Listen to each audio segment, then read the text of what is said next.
normally when someone mentions kayaking, what comes to mind is the tubby little plastic boats that spin around in circles lots, and you can go down the river on. Sprint kayak is using very long, quite unstable, light aerodynamic boats. The objective, just like short track events in running, is to go from A to B as fast as possible.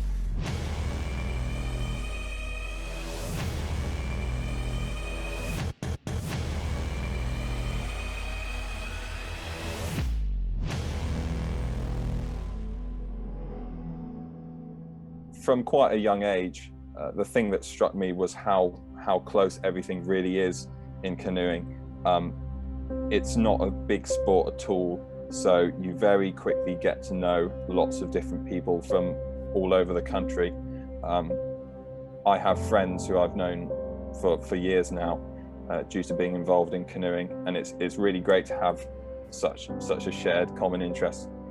I would say as a smaller sport compared to like football or cricket or whatever, it's actually a closer community. So like I know a lot of the people who I'm competing against and they know me, and even if we're not doing very well, we still egg everyone on, so we're supporting each other.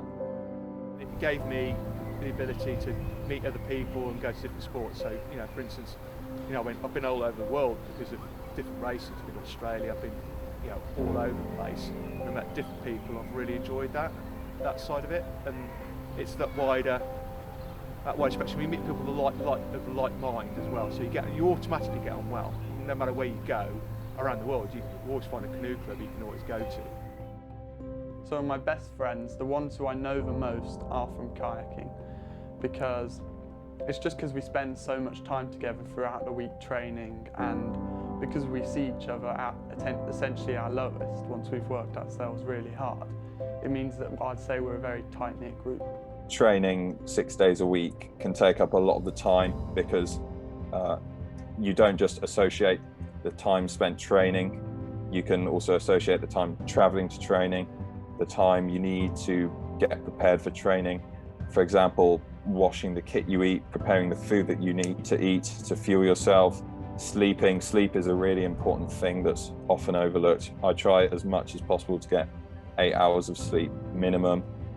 And all of this can come at a detriment to things like social life. So a lot of my friends might stay up quite late, but because I'm kayaking the next morning or I'm really tired, it just means that I can't do that without really, really suffering. And so I do feel like my friends out of kayaking get to see less of me because of the amount of time I spend kayaking. I'll often have friends asking to make plans, and I'll go, Phil, can you do this on Saturday with me? And I've got to say, I can't, I've got training. So the most difficult part of being an athlete in sport, I can only talk from my experience, is sacrifice. It's because, you know, sometimes you'll have your friends who may be going out partying or doing other stuff that is the norm, and what we do here isn't the norm.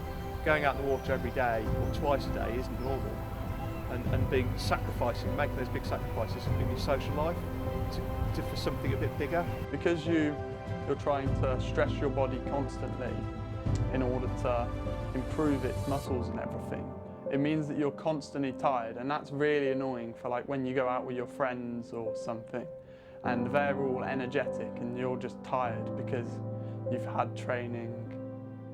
Everyone's going to fail, and especially in canoeing, because, you know, like in most sports, there can only be one winner, and the most of the time it just won't be you. So it's just learning to deal with that.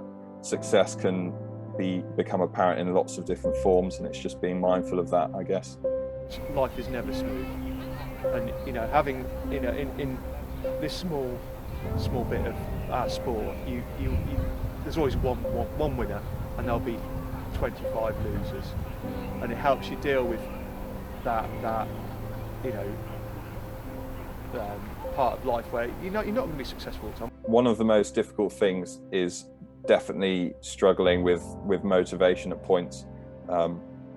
It's not easy to stay completely motivated all the time, and it's really easy to kind of forget why we're doing it, forget the reasons behind training. For example, in the winter when the weather is horrible, it can often be so hard because you're so remote from all of your goals and where they'll come to fruition. But the thing to remember is it's all money in the bank. So everything you do on those days when you really don't want to do something, don't want to go training, don't want to go to the gym or whatever, is going to make the difference in the end. Canoeing or any elite end sport, it's about what you put in. And you generally, if you put a lot of hard work in, you'll get a lot back. So it's a very linear relationship, I think.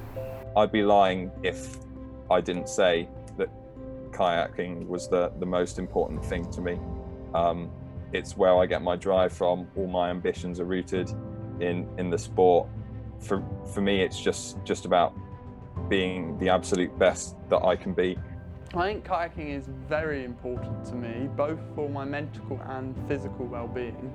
So mentally, I feel like if I'm not doing kayaking, then I tend to struggle a lot more. So like over the first lockdown, I just wasn't kayaking, I had to do running, and I really struggled with that, primarily because I didn't have the support of kayaking. So it's something as simple as if I want to, I've got a place I can get my anger out in kayaking. You go for a paddle, your endorphins trigger when you're paddling, and it helps your brain recover a little bit, so if I've had a bad day, it's better for me to go canoeing, and I come off the water in a much better mindset. I suppose the thing that keeps me going is just the sheer love that I have for the sport. Having done it for over 10 years now, I never get bored of it. I think there's something just so organic and beautiful about going and putting your boat on the nice river or a nice lake or something, being surrounded by nature, and then coming together in a competition to race against other people. And the thrill of that is just so exciting, and I don't think you can compare it to anything else. The most important bit about the sport for me is personal achievement. It's about doing something that I really enjoy, setting myself goals and then achieving those goals. And even if you don't quite get to where you want to or where you think you can be, you just still enjoy the journey. That's the most important part of it, really, is just enjoying every day. Yes, I've got these big goals, such as doing well nationally and Boys A and all that sorts of stuff. But the stuff that actually gets me through is smaller goals and just enjoying the training. It's always really great when these goals are achieved, and you can have loads and loads of little goals for all different kinds of things. But yeah, they're just really little cogs in the big machine. I've got visions of what my potential are, and I don't want to stop until I reach that. It is a lifestyle choice, and if you do get involved in it, I think it opens a whole world of opportunities to you.